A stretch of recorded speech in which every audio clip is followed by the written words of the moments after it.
আলাইকুম, এডু মাইগ্রেশনের পক্ষ থেকে হাসান আসির সাথে আজকে আমরা চলে আসলাম মালয়েশিয়া এয়ারপোর্টে। আজকে আমাদের এক ছোট ভাই মোস্তাফিজ, ওনার আজকে আসতেছে।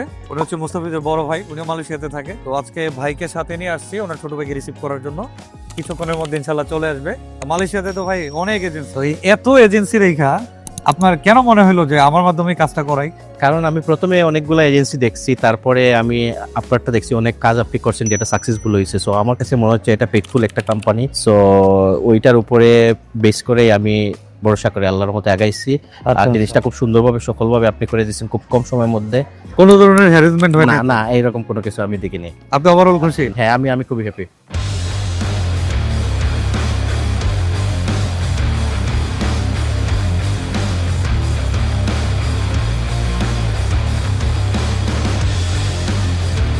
আসসালামু আলাইকুম সবাইকে। আমি মুস্তাফিজুর রহমান। আমি বাংলাদেশ থেকে এসেছি, বর্তমানে আছি কুয়ালালামপুর ইন্টারন্যাশনাল এয়ারপোর্টে। এখানে আসার রিজন হচ্ছে আমি হায়ার এডুকেশনের জন্য আসছি। তো আমি প্রথমেই ধন্যবাদ জানাতে চাই এডু মাইগ্রেশন অ্যান্ড ডিএ ট্রাভেলকে। আমার সব কিছুই ঠিকঠাক ছিল, খুবই অল্প সময়ে আমার প্রসেসিংটা হয়েছে, হওয়ার পর ফ্লাইটটাও তাড়াতাড়ি হয়ে গেছে। ইনশাল্লাহ আমি আগামীকাল আমার প্রথম ভার্সিটিতে যাব। আমার জন্য দোয়া করবেন। আর স্পেশালি ধন্যবাদ জানাতে চাই এডু মাইগ্রেশন অ্যান্ড ডিএ ট্রাভেলের ডিরেক্টর হাসান ভাইকে।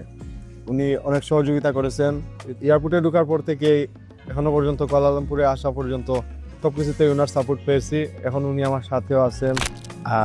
এডু মাইগ্রেশনের মাধ্যমে আমার ভাইকে আমি নিয়ে আসছি মালয়েশিয়ায়। আমিও এইখানে থাকি মালয়েশিয়ার মধ্যে। আল্লাহর রহমতে ওয়াইসি সালামতে আমাদের কাছে চলে আসছে।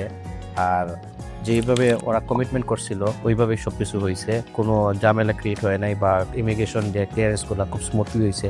ওরা সন্ধ্যার পরে ভার্সিটি আউট অফ ভার্সিটি টাইমের পরে ওরা পরে আসছে পিক আপ করতে। এই জিনিসটা সবচেয়ে পজিটিভ আমার কাছে মনে হচ্ছে। আর ইনশাল্লাহ আশা করি ইন ফিউচারে আবার দেখা হবে ইনশাল্লাহ।